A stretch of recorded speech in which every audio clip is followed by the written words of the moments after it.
friends, Chris here, caribbeanpot.com.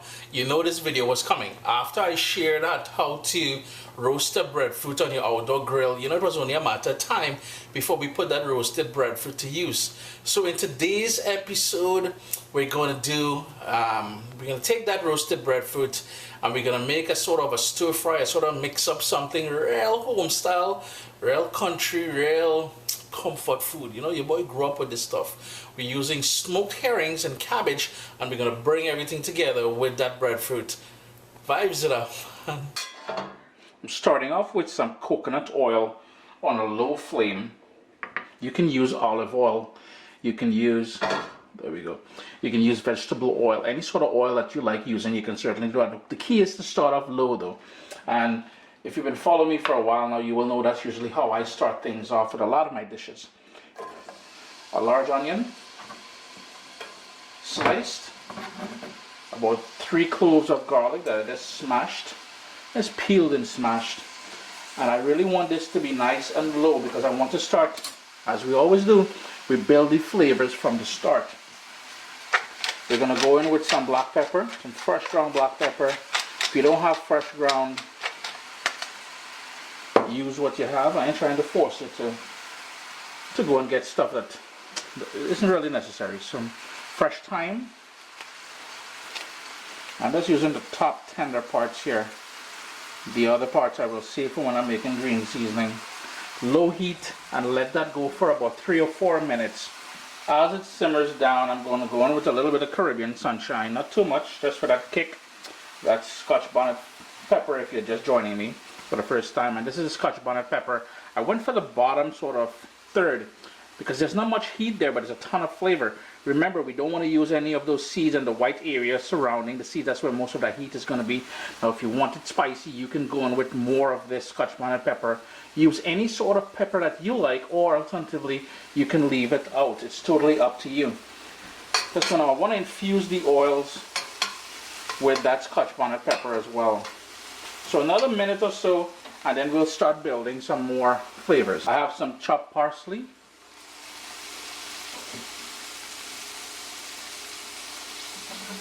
And here is where we're going to go in with the prepared smoked herring. Now, if you're looking for a video on how to prepare the smoked herring, I'll have a link in the description below. You can also check out Food FAQ on YouTube here. So this is where we're going to go in with that as well. Now, do keep in mind that my heat is still on low, especially now that I added I've got a couple big pieces here. I'm just going to shred it. Now that I've added the smoked herring to here, and you'll notice I won't put any salt in this dish whatsoever, because I usually find with my smoked herrings, the ones that I get, it usually have a bit of a salty element to it already. So rather than make my dish salty, I'm trying to cut back on the amount of salt that I eat as well. But you can certainly taste the dish near the end and adjust it for salt, because remember, when we roasted that breadfruit, and again, the video for how to roast that breadfruit will be linked down below. When we roasted it, there wasn't any salt in this. It's going to have a natural sweetness to it. I just want to let that cook down for about 2 or 3 minutes on that low heat. For a little bit of an acid kick, I found some grape tomato in my fridge. So I'm going to go in there with a handful, maybe about 8. No, actually there's about 6 of them in there that I just sliced up into pieces. Give that another quick stir. Heat is still on low if you're wondering. Just wanted that tomato to soften up and to release a little bit of that acidity to the dish. Now, when my mom would make this dish, to allow it to stretch, because remember, we were a family of 6. My mom, dad, 2 boys, 2 girls. My sisters never ate this, but myself and my brother and my dad, we were big eaters. Still today, she would always go in with some cabbage, and that is just going to help stretch this dish a bit more. If you don't have cabbage, you don't necessarily have to put it in here. Just want to give that a quick stir, just to bring everything together for that cabbage to soften up a bit, to take on some of the flavors. And I'm telling you, the smoked herring will have a lot of its own unique flavor. And speaking about flavor, it will also have a unique scent. I know my kids, they complain, Dad, when you're making your smoke herring, can you kindly make it outside on the grill outside? We have a sort of an outdoor setup out there.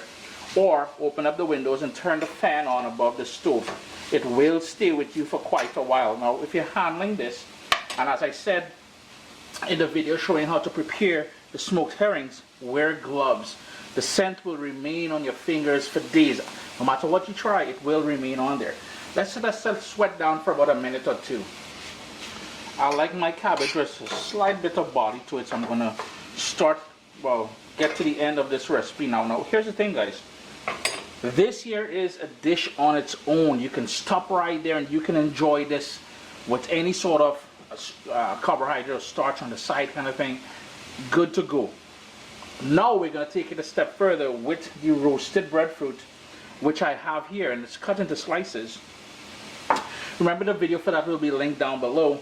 So all I'm going to do is kind of push things aside a little bit, because I want to sort of open up an area where I can put in the breadfruit.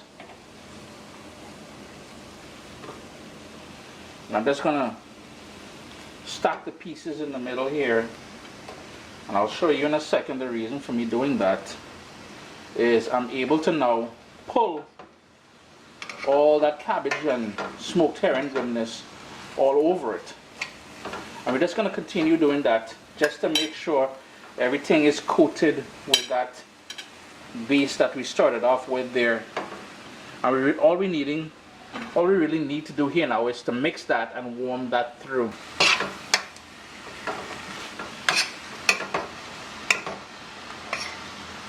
Now, in my case here, my breadfruit was in the fridge overnight because I roasted the breadfruit for that video yesterday. I had plans on making this dish at the same time, but I got tired. So what I'm going to do is, after I'm done stirring this, heat still on low, we never cranked up the heat, remember that. After all the pieces of breadfruit is coated and tucked in nicely in there, I'm going to put the lid on it and let it go for about 5 to 7 minutes to really warm through. So there you go, friends. Let me do a little zoom. Chris here, caribbeanpot.com. A delightful one-pot dish using smoked herrings, cabbage, and my favorite, breadfruit. When I think comfort food, when I think about being home on the islands, this is what I think about. Just gonna turn my heat down now and enjoy myself, you know? Thanks a lot for your support, guys. And remember, if you want to leave a comment, I would recommend doing so the first 24 hours. That's when I usually have time to respond to comments.